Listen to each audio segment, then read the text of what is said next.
Alright, this is going to be a little bit of an unconventional one. This is one of my favorite games that I've ever played. It's Far Cry Primal.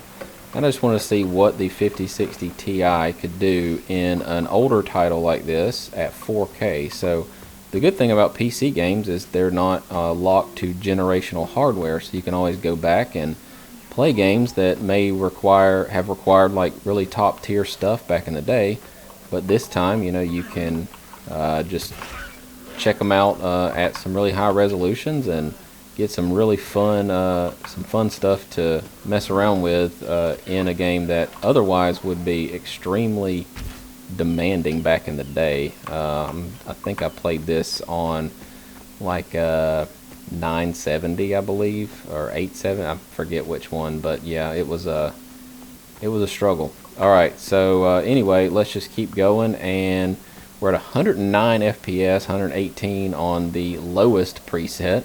And of course, this has the HD textures already loaded. This is an update that they did later on, and we've actually got those loaded in. So as you can see here, HD textures are on. That's a very hard combination of words for me to say for some reason.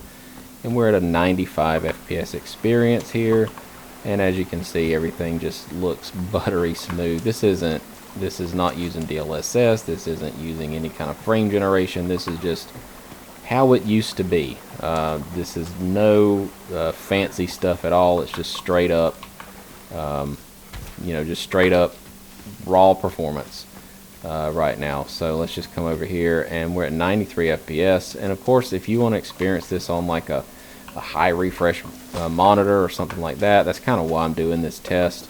Is I game at on a 144 hertz monitor, and of course we're not at 144. So it's worth checking out some of these older games just to see what they can do on some of the newer hardware. Alright, so we're at 93 FPS here. Let's just kick it on up to the next setting. This will be a short one. Just want to remind everyone, if you like this kind of content, please subscribe. I'm trying to get to 1,000 subscribers by the end of the year. As of this post, I believe I'm around 130. So a little ways to go, but I think we can do it. If you could support me in that, that'd be awesome. I'm going to ignite this arrow here, and let's see what we can do. Okay, let's just shoot. I'm on fire. Let's get off. Let's come over here. Oh man. Okay, so we're around 88, 85 FPS. Yeah, so we're just going to keep running through here and jump up to the next setting and see. I'm pretty sure we're going to stay over 60, of course, but again, it's fun to check out these older titles and just see how much has changed over the years. So this will be very high, and we're at 82, 75, so we're getting closer and closer to that 60. But again, 4K on an entry-level card was unheard of when this title came out, and 4K was really unheard of altogether. So it's just pretty cool that now something that's considered an entry-level or low mid-tier card can run a game at native 4K no problem. Just kind of puts in perspective. Everybody says there's no innovation anymore and that kind of thing, but when you kind of put it in perspective, there kind of is. I mean, this is something that would not have been possible when this game came out on virtually any card. So just keep that in mind. Alright, just gonna come over here. I'm not going to go in that cave. I just want to more or less run around this open area.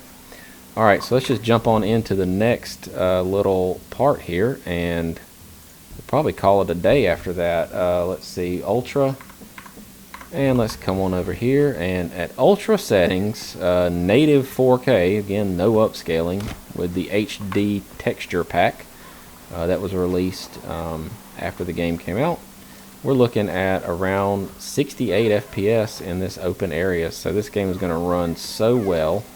I mean, everything is a balance. You say, oh, this card can't run 4K, but if you go back far enough, you can play some games that were particularly demanding when they came out and run them just fine. So you don't always have to compare every card to the brand new game that just came out. It's cool to come back and check out some of these older titles and just see what an entry-level card gets you. All right. Well, anyway, that's just going to wrap it up. Again, I just wanted to kind of show off this one game. It was one of my favorite games when it came out. I remember just playing it forever. I thought it was so good. The departure from the modern day to the, to the BC era was pretty darn cool to me. And yes, it was. Oh man, that's a huge elephant. All right, I'm just going to run this way. It was pretty cool. So I still crank this game up and play it every now and then, and I'm probably going to wind up playing through it again on one of my cards, just to relive it. But anyway, I will wrap it up there, and everyone, please subscribe if you haven't. Share this with someone if you think they might get something out of it, and we will see you in the very next video. Thank you. Peace.